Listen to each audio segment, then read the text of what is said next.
Olá pessoal, aqui é Leonardo Montes, trazendo mais uma reflexão e hoje nós vamos dar continuidade ao nosso curso básico de Espiritismo a partir do item 8 do livro O Espiritismo em sua expressão mais simples, de Allan Kardec. Se você quiser ouvir outras reflexões, acesse youtube.com/Voz Espiritualista. Muito bem, item 8. Para concorrer como agentes do poder divino com a obra dos mundos materiais, os espíritos revestem-se temporariamente de um corpo material. Pelo trabalho de que sua existência corpórea necessita, eles aperfeiçoam sua inteligência e adquirem, observando a lei de Deus, os méritos que os devem conduzir à felicidade eterna. Então, olha que interessante. Muita gente ainda hoje associa reencarnação com pagar dívidas, como se o objetivo da encarnação fosse apenas saldar dívida com o passado. E não, isso é apenas uma parte. A encarnação tem como objetivo fazer com que os espíritos tomem parte do processo de criação divina ao revestirem um corpo material, atuando no mundo também material. É por essa razão que nós temos as nossas ocupações, as nossas profissões, o nosso trabalho. Porque, por um lado, o nosso trabalho vai ajudar no desenvolvimento das nossas capacidades, da nossa inteligência. E, por outro, a gente contribui para o avanço do mundo material. Então, a reencarnação, ela não é um aspecto punitivo, ela é um processo natural, que é o que nós vamos falar agora no item 9. Observem. A encarnação não foi imposta ao espírito no princípio como uma punição. Ela é necessária ao seu desenvolvimento e para a realização das obras de Deus. E todos a devem sofrer, tomem o caminho do bem ou do mal. Só que os que seguem o caminho do bem, avançando mais rapidamente, demoram menos a chegar ao fim e lá chegam em condições menos penosas. Olha que interessante. Então, deixando claro, a encarnação ela não foi imposta ao espírito no princípio como uma punição. Ela é necessária, é como a criança que vai à escola para aprender. Embora muitas vezes, do ponto de vista da criança rebelde, a escola se transforme num mal. Mas o objetivo da escola não é fazer com que as crianças sofram, mas oferecer às crianças uma oportunidade de aprendizado. A mesma coisa acontece com a encarnação. Ela não existe para fazer o espírito sofrer, mas para fazer com que ele cresça, para que ele possa contribuir, como aqui está dizendo, na realização das obras de Deus. E todos passam por ela, tomem o caminho do bem ou do mal. Então, a reencarnação é um processo natural, todos os espíritos passam por ela. Então, um espírito como Jesus, por exemplo, na sua perfeição, na sua evolução grandiosa, ele não foi criado assim. Ele chegou até lá. E como que ele chegou até lá? Através de sucessivas reencarnações. Então, tomando o caminho do bem ou o caminho do mal, todos vamos ter que reencarnar. A diferença, claro, aqueles que tomam o caminho do bem sofrem menos. Então, chegam à sua plenitude espiritual sem tantas cicatrizes, digamos assim, das batalhas vivenciadas. Aqueles que tomam o caminho do mal, o caminho do sofrimento, vão chegar lá do mesmo jeito, mas vão tomar um caminho mais longo. Eu disse isso no último estudo e repito, para o Espiritismo não existe condenação absoluta. Todos os espíritos estão fadados à perfeição. Item 10.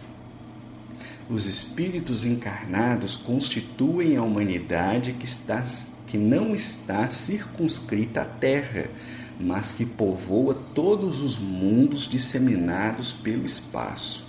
Gente, esse item é muito importante, eu vou até ler de novo. Os espíritos encarnados constituem a humanidade que não está circunscrita à Terra, mas que povoa todos os mundos disseminados pelo espaço.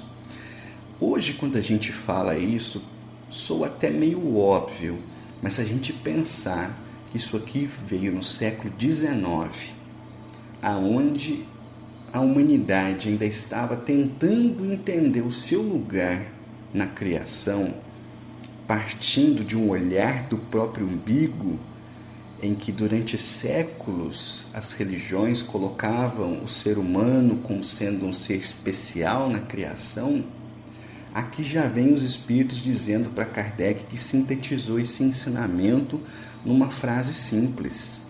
A humanidade não está restrita à Terra. Ela está disseminada pelos muitos, pelos incontáveis mundos que existem por todo o universo. Então, aqui na Terra, nós encontramos uma pequena fração, uma pequena parte dessa imensa família que foi criada por Deus e que habita diferentes mundos em diferentes partes do universo. Então, olha como esse é um pensamento muito diferente do que ainda hoje as religiões dizem.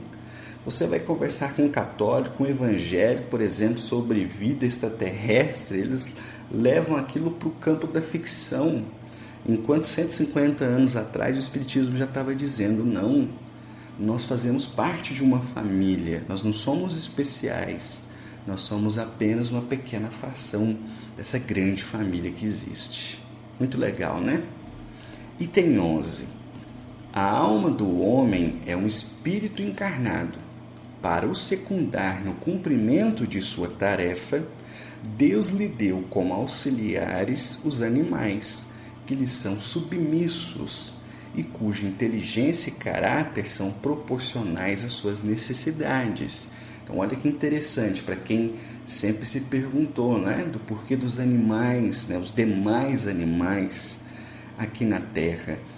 Gente, quando a gente começa a estudar a história, por exemplo, a gente vai entender como os animais foram muito importantes para o desenvolvimento da humanidade, não apenas como alimento, mas como força de trabalho, como meio de locomoção. Se não fosse o boi para puxar um arado, se não fosse o cavalo para levar as pessoas a longas distâncias, nós provavelmente ainda estaremos na Idade Média. Então, os animais desempenharam um grandioso papel no processo de desenvolvimento humano. E, olha que interessante, eles estão aqui na Terra como auxiliares, como irmãos menores. Agora, a pergunta que nós devemos nos fazer é, será que nós estamos tratando os animais de forma adequada? Será que nós estamos realmente inserindo os animais dentro do plano que Deus estabeleceu? Ou será que nós temos nos tornado verdadeiros verdugos para os animais? Fica a reflexão, né? Bom, item 12. O aperfeiçoamento do espírito é fruto de seu próprio trabalho. Não podendo em uma única existência corpórea adquirir todas as qualidades morais e intelectuais que devem conduzi-lo ao objetivo, ele aí chega por uma sucessão de existências, dando em cada uma delas alguns passos adiante na via do progresso. Então, olha só quanta coisa interessante para a gente falar nesse item 12. Primeiro, o aperfeiçoamento do espírito é fruto do seu trabalho. Portanto, não existe privilégio na criação divina e também não existe maldição divina. Quantas pessoas fazem tudo errado na vida e culpam a Deus por isso? Elas não têm consciência de que a vida é elas que desenvolvem e que muitas vezes aquilo que está mais atrapalhando a vida dela é ela. suas próprias escolhas, atitudes, os caminhos que deseja tomar. Então, o aperfeiçoamento do espírito é fruto do trabalho dele. Deus abriu a via para todos, mas cada um resolve, por sua própria vontade e seu próprio tempo, caminhar ou não. Então, o aperfeiçoamento é por conta do espírito. E como ele não pode, em uma única existência, chegar à perfeição, adquirir todas as qualidades morais e intelectuais, então ele vai se aproximando através de várias existências. E daí a ideia da reencarnação. Olha, quanto é cruel você pensar, por exemplo, numa ideologia, numa teologia que vai dizer assim, olha, você tem uma única chance. Se você errar, já era, você vai para o inferno. Kardec fala muito disso lá no livro O Céu e o Inferno, por exemplo. Imagina o tormento de uma mãe que tenha sido boa, porém que tenha tido um filho que foi mau. E ambos desencarnaram. Então a mãe sendo boa vai para o céu e o filho sendo mau vai para o inferno. Então mesmo a mãe sendo boa, estando no céu, ela ficaria angustiada em saber que o filho que ela tanto amou está no inferno e que eles estão separados de forma absoluta para sempre. Entendem? Então, olha como essa visão é diferente. É uma visão que é profunda. Nós não temos uma única chance. Nós não temos uma única vida. Nós temos várias. E nós só vamos chegar à perfeição através de uma sucessão de experiências, uma sucessão de existências. Item 13. A cada existência corporal, o espírito deve cumprir uma tarefa proporcional ao seu desenvolvimento. Quanto mais ela for rude e laboriosa, maior seu mérito em cumpri-la. Cada existência é, assim, uma prova que o aproxima do objetivo. O número de suas existências é indeterminado. Depende da vontade do espírito de abreviá-las, trabalhando ativamente em seu aperfeiçoamento moral. Da mesma forma que depende da vontade do operário, que deve realizar um trabalho, abreviar o número de dias para a sua execução. Então vamos lá. A cada existência o espírito tem uma tarefa. Essa tarefa é proporcional ao desenvolvimento dele. Não se coloca muito peso em ombros fracos. Então cada espírito encarnado na Terra tem um propósito, tem um objetivo de vida. E que, ao contrário do que o mundo diz, não é ter um bom emprego, uma boa casa, ter filhos, nem sempre. Às vezes o trabalho do espírito é diferente. Então, as concepções espirituais de felicidade, concepções materiais de felicidade, elas nem sempre se encaixam, não é? Porque se cada espírito vem cumprir uma tarefa e essa tarefa é proporcional ao seu desenvolvimento, então o que cada um de nós precisa alcançar é único, é diferente para cada um. Não existe receitinha de bolo, não existe um caminho único para que o espírito possa se desenvolver e cada um vem cumprir o seu papel, assim como os órgãos do nosso corpo desempenham cada um suas respectivas funções para a harmonia do sistema. Se todo mundo viesse para a Terra para ser médico, por exemplo, quem iria plantar, quem iria colher, quem iria tratar a água, quem iria cuidar das ruas, quem iria construir casas, quem iria construir carros? Entendem a analogia? Cada um vem com uma tarefa proporcional ao seu desenvolvimento. E quanto mais ela for rude e laboriosa, maior o mérito em cumpri-la. A gente, quando vê Vou dar um exemplo aqui. Eu estava conversando com um aluno recentemente e ele estava me narrando a situação de pobreza que a família vive e as dificuldades materiais que eles passam.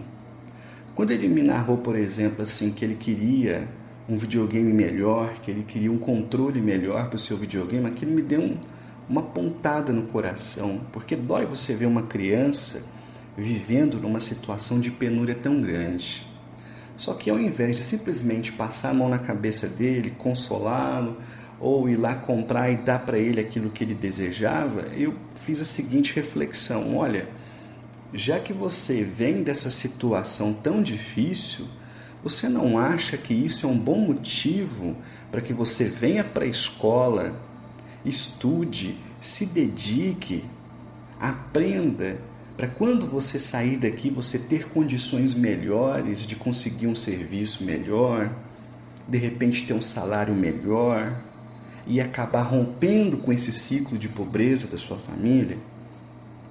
Então olha que interessante, o Espírito vem e ele vai cumprir uma prova, mas ninguém pode a priori dizer: assim será até o fim, ele vai mudar no meio, ele não vai cumprir, ou não, ele vai cumprir, a gente não sabe. O Espírito ele tem os seus desafios, e se ele luta, se ele vence, se ele cresce, se ele passa pela prova, então ele teve o seu mérito em cumpri-la. Então foi o que eu disse para esse aluno. Ao invés de ficar, poxa, realmente o mundo é injusto, como é que pode, uma criança? Não, o seu contexto é esse, beleza, por que você não, a partir dele então, muda suas ações, porque é um aluno complicado, faz muita bagunça, por que você não muda suas ações para ver se você consegue encontrar um futuro melhor para você, romper esse ciclo em que você está vivendo? Então, é mais ou menos neste sentido. Então, a cada existência, o Espírito vem para cumprir uma tarefa. E quanto mais rude e laboriosa, ou seja, quanto mais difícil for, maior é seu mérito em cumpri-la. Quantos e quantos, por exemplo, têm a tentação das drogas e vão nascer numa família em que vai ter acesso àquilo, e aí o Espírito vai sentir um pendor, mas ao mesmo tempo vai uma voz na sua consciência dizendo: você consegue, você tem força, resista. E ele então resiste, ele quebra aquele ciclo familiar, ele não se envolve com atividades ilícitas, então ele vence a prova a qual ele estava submetido. É por essa razão que nós não devemos desdenhar ninguém, nós não devemos fazer como a sociedade faz, normalmente faz, ensina as crianças a fazer, a olhar, por exemplo, para quem trabalha na coleta seletiva e olhar para essas pessoas e dizer: são fracassados. Como assim são fracassados? A tarefa deles é extremamente importante. E muitas vezes aquilo é uma prova para o espírito. Não é porque alguém trabalha catando lixo, enquanto o outro é um super jogador de futebol, que esse será melhor do que o outro. Cada um vivencia as provas que precisa vivenciar para, através delas, conseguir crescer. Então, olha como esse olhar que a doutrina espírita traz faz com que a gente olhe para as pessoas, para as diferenças, para as diversas camadas sociais, de uma forma muito diferente do que o mundo nos convida a olhar, não é? Agora, olha só, cada existência é assim uma prova que o aproxima do objetivo. Então, o espírito venceu uma prova, ele sobe um degrau. Ele vence outra, ele sobe outro. E assim sucessivamente. Contudo, o número de encarnações é indeterminado. Essa é uma pergunta que vira e mexe aparece. Quantas vezes eu tenho que voltar para a Terra? Quantas vezes forem necessárias.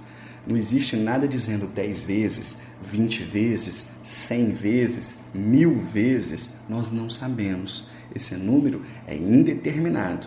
O que a gente pode dizer com segurança é que, conforme o desejo do espírito de trabalhar, de crescer, de se aperfeiçoar, de se desenvolver moralmente, se desenvolver intelectualmente, mais rapidamente ele vai crescendo, ele vai evoluindo, ele vai progredindo. Então, quanto mais a gente trabalha no bem, mais a gente abrevia o tempo em que nós devemos permanecer encarnando e desencarnando. É por isso que Kardec faz essa comparação. Olha só, da mesma forma que depende da vontade do operário, que deve realizar um trabalho, abreviar o número de dias para a sua execução. Não é? Eu estou ali numa obra, eu estou trabalhando, eu posso levar aquilo de corpo mole, esticar o tempo determinado para aquela construção, eu posso me dedicar e muitas vezes concluí-la mais brevemente. Então, a partir da postura do espírito, a partir daquilo que ele deseja na vida, ele vai abreviar ou não os seus momentos, as suas oportunidades, as suas reencarnações. Bom, para a gente encerrar, item 14. Quando uma existência foi mal empregada, não tem proveito para o espírito que deve recomeçá-la em condições mais ou menos penosas, em razão de sua negligência e de sua má vontade. É assim que na vida podemos ser obrigados a fazer no dia seguinte o que não fizemos no anterior. Então, olha que interessante. Quando uma existência foi mal empregada, ou seja, quando o espírito não conseguiu vencer as suas provações, então uma existência que não teve proveito para aquele espírito, ele praticamente não aproveitou nada, ele quase não evoluiu, ele quase não aprendeu, ele insistiu nos mesmos erros, ele repetiu os mesmos erros do passado. Beleza, então a próxima encarnação, ela vai acontecer em condições mais ou menos penosas. Por quê? É a mesma coisa da criança na escola. O menino está lá no 8º ano, ele não aproveitou, ele tomou bomba, ele vai ver todo mundo passando para o 9º e ele vai ter que voltar a estudar tudo de novo, o 8º, que ele não soube aproveitar. Essa é uma condição penosa, é sofrível, porque ele vai ter que repetir tudo de novo, para ver se dessa vez ele consegue nota suficiente para passar de ano, não é? É mais ou menos assim com o espírito também. Então, quando o espírito emprega mal a sua existência, ele vai ter que recomeçar. E essas condições tendem a ser mais ou menos penosas, porque Deus não vai dar a infinitas vezes as mesmas oportunidades, as mesmas facilidades. Cada vez que o espírito vai se complicando mais, o meio em que ele vai nascendo vai ficando cada vez mais difícil. Ora, imagina, por exemplo, uma situação extremamente comum daqueles filhos que não dão valor aos pais, ou pior, daqueles filhos que transformam a vida dos pais em um inferno. Então o espírito é mau, mas ele nasceu numa família muito boa. Não sabendo aproveitar essas condições, na próxima vez ele pode encarnar numa família não tão boa assim. Por quê? Porque ele não aproveitou a oportunidade que ele teve. Foi dada a ele uma grande oportunidade, ele não aproveitou. Então ele não pode voltar ali nas mesmas condições. Geralmente ele volta em condições mais ou menos penosas. Então é assim que Deus, através das suas leis, vai, nem que seja na força das coisas, empurrando o espírito para que ele cresça, aprenda e evolua. Eu vou parando por aqui. Até a próxima. Um abraço a todos.